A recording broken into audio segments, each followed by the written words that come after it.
अजी किन्ने किन्ने डुबे पे ओए खलो जा मुस्तफा भाई छापड़ तो ला मुंह ते वा बच्चे चौके भाजी हथां कीते ने ते पानी किधर जांदा पिया है नार है कि की है भाजी गलियां ने गलियां नहीं है की चीज है ये बाजार है 20 फुटा फुटा ये तो नार दा मंजर पेश कर रहा है नहीं भाजी 20 फुटा बाजार अच्छा तो ए तो मैनू शक है कराची दा मलौड़ा है हां जी ए साडा ते समंदर एवे ते विच मलौड़ा मौजा लवो जजीरा एवे ए जजीरा दूर भी इतना लगाउंदा जे आजा भी तेरी भी रह लेनी आजागा आजा पुत्र दुनिया दस गया सब दी मां आ गई है ये बारिश किस टाइम लगी है ये रात ही लगी राती 11:30 बजे दी दो लगी है बजे, बारिश दो बजे। नहीं छोड़ नहीं मारा रात 11:30 बजे दी बारिश लगी है अजे तक भी नहीं रुक रही ते पानी निकलने में बात है ते जिथे तू खड़ा है की है की चीज है सड़क है ये पाया हाँ। क्या पाया ते पानी किधर निकलेगा पानी किसे पास से निकलने में बात ही कोई नहीं वजह ये घरां निकलना सेम में भी पानी राज्य अच्छा यार चलो ठीक है इंसान दा ते जो भी सेटअप है वो कोई किधरे को किकर दे चढ़ जाएगा किधरे चढ़ गया इन्हां नूं बेज़बाना दा की करांगे ए विचार पानी थल्ले भी गोडे गोडे पानी वो इना मैं अगे पे अब्दुल्ला नु घलिया मैं जा यार उन्हें अब्बे नु कह उधर ना तो उधर वाड़िया उन्हें किधर वाड़िया पे सारा पानी उधर वड़िया पिया ठीक है मैं आख्या अल्लाह कीता ते यार हुण ओ जवार दा वेखो ला साडी दा केड़ी दा रजी कोई नहीं ए देखो हुण ये कुछ ने 7-7 8 फुट जवार है तो 2-2 2.5 फुट जवार दिसदी पई है सही गल है बाकी चलो मालिक हाँ जी लो जी आ बंदा लभदे सच ना मच्छियां फड़ के आया भाजी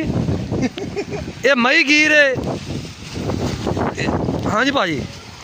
ओ यार शर्म कर नशे करना और ये जनाब एक नवी नार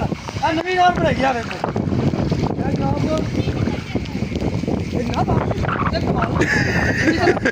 जिमीदार में पता कर रहे हैं लोगों को अच्छा पानी लभेगा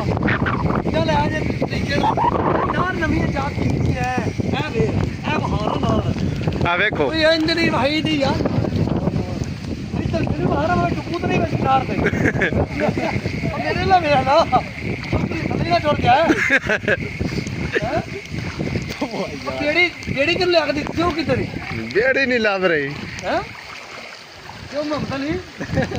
बेड़ी चल क्यों ये किधर मार रहा है इधर वाह आ देखो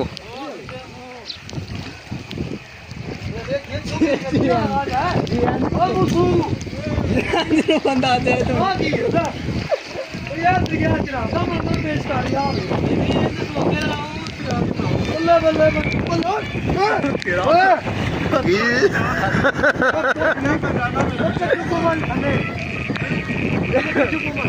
दो दिन आगे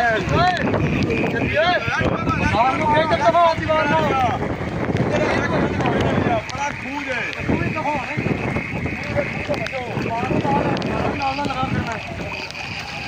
जनाब रचना टाउन है खानगा डोगरा का हां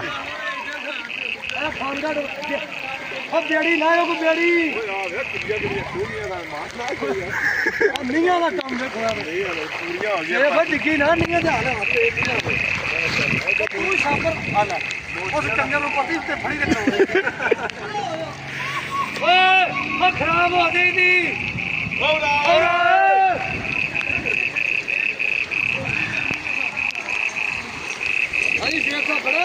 वादू